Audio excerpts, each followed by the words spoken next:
You can feel the intensity down here on the Cowboys sideline. And the snap is bad, and Romo picks it up and runs left to the 5, and he's taken off his feet at the 2-yard line. He fumbled the ball. The only one that fans seem to care about right now goes by the name of Dak. Tries to slide down the pocket, chased down from behind. Slow to get up. And that is the worst possible sign that any Cowboy fan watching could ever see. And Dak Prescott, much earlier than anyone anticipated, is in this football game. Underthrown and still caught by Jason Witt. This is really an elimination game. You got 2 8-6 teams going at it. Looking to his left, throws a fade left side of the end zone. Touchdown, Doug Baldwin. They know that Earl Thomas on the other side, he's going to come out and try to show them, hey, look at me. From Tyron Smith passing a crowd to Jarwin, and the ball is tipped up in the air, and it's either incomplete or intercepted. I believe it's intercepted. Fox, I don't get it. Have you guys seen it? Wow, that's really, I mean, we're referencing Bird Box now. Just we are trendy. The ultimate millennial show right here. We are Cover 4. We are looking forward to this matchup, as you know. There's tons of drama. Bummer that video was. I mean, this has become a rivalry. Is it a rivalry? Yeah, it feels like it. Winning. Oh, I am heated up. We're heated. Let's get the show started, Dave. What are we waiting on? Look, when you cover professional football for a living, you run up on a lot of reminders that you're not cut out for professional football. Case in point, DeMarcus Lawrence talks to reporters today and says, you got to play crazy to play this sport. In fact, I'll slap the shh out of all of y'all, but I know how to control myself, which, DeMarcus, all I can say is thank you. Thank you for not doing that. On to you, sir. Thank you, DeMarcus, for being you, but thank you, Jalen Smith, for continually impressing us. Guys, he won the Dick Butkus Award back in high school, he won it in college, and now he's a finalist at the professional level. So shout out to you, Jalen. You continue to impress us. We want a big game from you this weekend. We all saw what the Cowboys did last week versus the Giants, and they were doing a lot of spread offense, and they were in a lot of 11 personnel, 1 running back, 1 tight end, 3 wide receivers. Well, they might want to get back into that, because when they do it, they're averaging 865 yards, 5.5 yards a play on that one. So spread this thing out and let Dak do what he does. All right. I think that's been your kickoff. Like you've somewhere said, let Dak.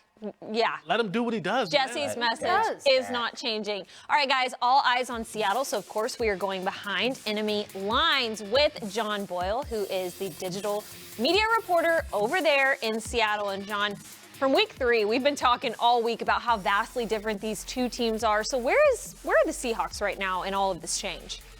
Yeah, obviously both these teams have had some personnel change, but in terms of how the Seahawks are playing, it's all about that running game and the offense. They struggled to run the ball the first 2 weeks, kind of got it going in week 3 and really took off after that. That's the biggest difference to me. They've averaged 30 points a game in their last 7 games. It's just really getting going on offense. John, weird week. We're playing on a Saturday night. It's a short week. Cowboys had the chance to rest a lot of their guys against the Giants last week. The Seahawks, not so much. How does that affect their preparations going on a short week? This is a short week for the Seahawks, and they're traveling in a couple time zones, so that does make it a little tough. But Pete Carroll's all about preaching, you control what you can control, and the schedule says they play Saturday, so they're going to get ready to play Saturday. Interestingly enough, last time they played Dallas was a short week as well, coming off a Monday night game.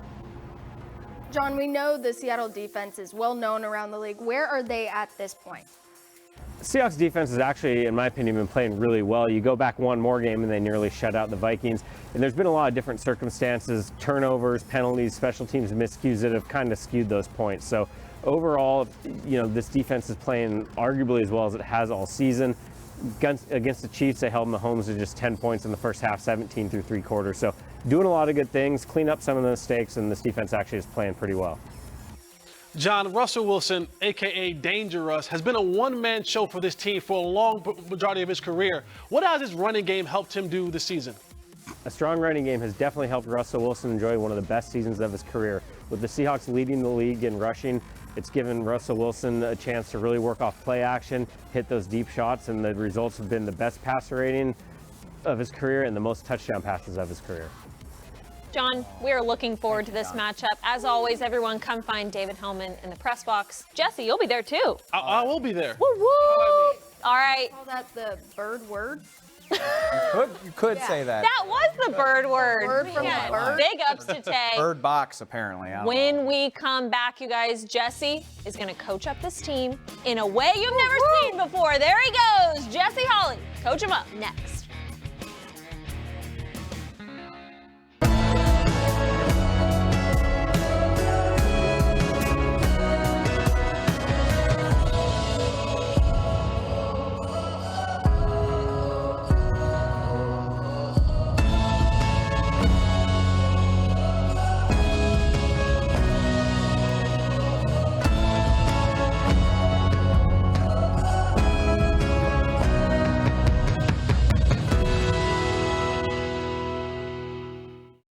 Hey Dallas Cowboys fans, I'm Danny Surek at the AT&T Media Center. Running back Ezekiel Elliott enters the postseason with the most rushing yards in the league with 1,434. Running back Saquon Barkley had the second most rushing yards, however, was 127 short of Elliott. Elliott says winning this award is an honor. However, he has his mind set on the bigger picture. Coming up, the Cover 4 crew will give their bold predictions ahead of Saturday's playoff game against the Seahawks.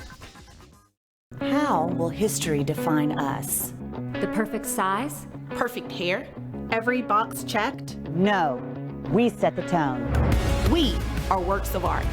Who we are is not defined by what they say, but by what we create. The legacy we build. Fire in our souls. We are strong. We are unstoppable. We are Cowboys fans.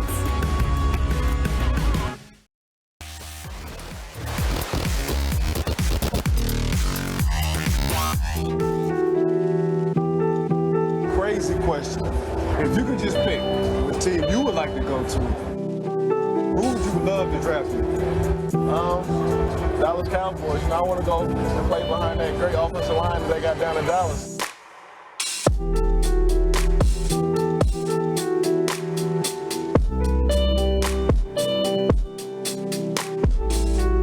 Where there's success, there's always a struggle.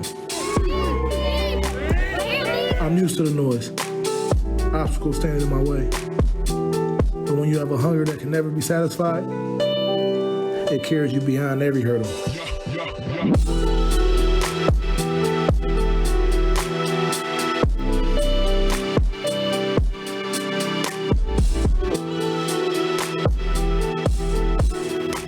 We're staying hungry over here. Y'all hype?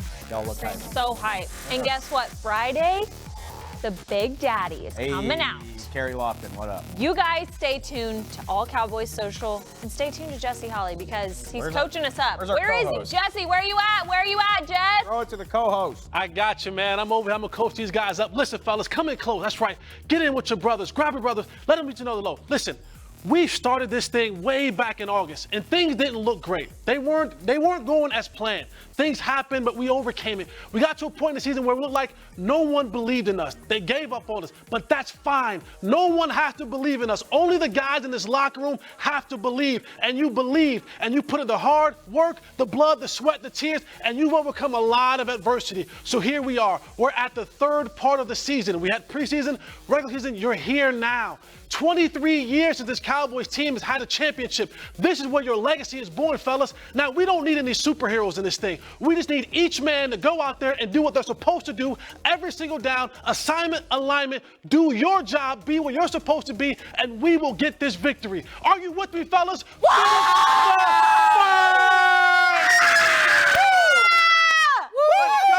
Let's go!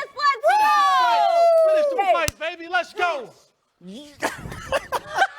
That worked. Man, Jess. I'll take it. Can we do that every week? Every week. Let's go. Let's go. Let's go. It's time for Boldies up in here. Bold predictions. Taylor, can you follow that? Yeah, I'm sorry for that loud clap, but I am hyped right now for Ezekiel Elliott. Guys, I keep hearing about this Chris Carson this week. They want to talk about how the Seattle run game has improved, how it's the best in the league. I'm sorry. Zeke Elliott, he's about to get 210 total yards this weekend, and that is simply because of the fact 21. He will let them know who 21 is, why he's the league's leading rusher, and the best in the game. There you go. There you go, 210. Couldn't even breathe during that time. Guys, Good. listen up. Amari Cooper is going to be your MVP on Saturday night. And Pep talk show. I'm going to tell you why. He's already played Seattle this year, but how did he do? You guys remember his stat line? Big goose egg because of this hit right here. Knocked out of the game, went to the blue tent, went to the locker room immediately. You're going to get another look at this. And my guys over here telling me, clean hit, it's fine. It's the last snap he No ever played. flags. Last snap he played it. I think there might be a little bit of revenge, they call it. Revenge season. Saturday night. Amari Cooper, MVP, calling it now. Love it. I love it. Who's next? You got Jess. Well, it's on me. And so we saw what happened the last time these two teams played. Earl Thomas had 2 interceptions, and he even went to the sideline, to our sideline, and bowed. Well, guess what? We now return the favor to Seattle. Yes. Xavier Woods would have 2 interceptions in this game, a la what Earl Thomas did to us in week 3. And I hope and I pray he goes over there to Pete Carroll on that sideline and he gives him a nice bow. Take a bow. This is getting me amped up, which the finale to this could only be fitting. If you listen to the seminal album, Good Kid, Mad City by Kendrick Lamar, he talks about poetic justice on that album. Poetic justice? What could be more poetic than a game coming down to a field goal between the Cowboys and Seahawks? You know what I'm talking about. We don't have to rehash it. 2006 is a long time ago. But think about this Cowboys team, though. 6 of the Cowboys games this year have come down to the final snap of the game. They have a point differential of 7. This year. They're only plus 15 in point differential, period. This is a team that plays nail biters. I'm telling you right now, this game is going to come down to the final play. Brett Maher is going to have a shot to win it. I just hope he makes it. If it's a 60-yarder, I'm confident. Yeah, if it's a 24, I'm not. So the one in the 2006 game was only 19. So you're saying that would make you nervous? Yeah. Would that make you nervous? All right, since David Hellman is not going to be with us on the podcast tomorrow, big fella, you picking a win or are you picking an L? I'm taking the dub. It's going to be Brett Maher. Taking the dub. Through the uprights at the end. He'll get it done. We're all picking a dub. Jess, take us to OT. We know it's a huge game on Saturday, and I look forward to seeing you all there, but we have to be loud. We have to be proud to be Cowboys fans. Remember, do it smartly. When the team is on defense, be loud and get their offense offside. But when we're on offense, just bring it down a little bit. And that's when you make a big play, then you make all the noise you want. But come out, support, have a great time, and get us to Dub City, fans. Dub City, all about it. Okay, so Xavier Su'a-Filo, probably not going to be playing this weekend. It'd probably be Connor Williams, who, remember, guys, they weren't going to give up that second-round pick for Earl Thomas in the offseason. They picked Connor Williams instead. So, Dave, poetic justice. If I told you that a flower bloomed in a dark room, would you trust it? I would trust it. Look, you cover football long enough. Also, you happen to have football get in the way of your personal life from time to time. I think we could all attest to that. So, Rob, Meredith, I know I was supposed to be in your wedding, and I'll be watching the Cowboys play the Seahawks instead. You're lovely people. You're a lovely, beautiful couple. Thank you for the help, Linz. Hey, if the Cowboys get the win on Saturday, maybe I'll see you in New Orleans the week after. Love you guys. Thanks. Dave, is that a dove? It was beautiful. Yeah, I was just adding beauty to the call to love. We'll see you guys tomorrow morning. Playoff podcast. Woo! See you there. Sweet the lake.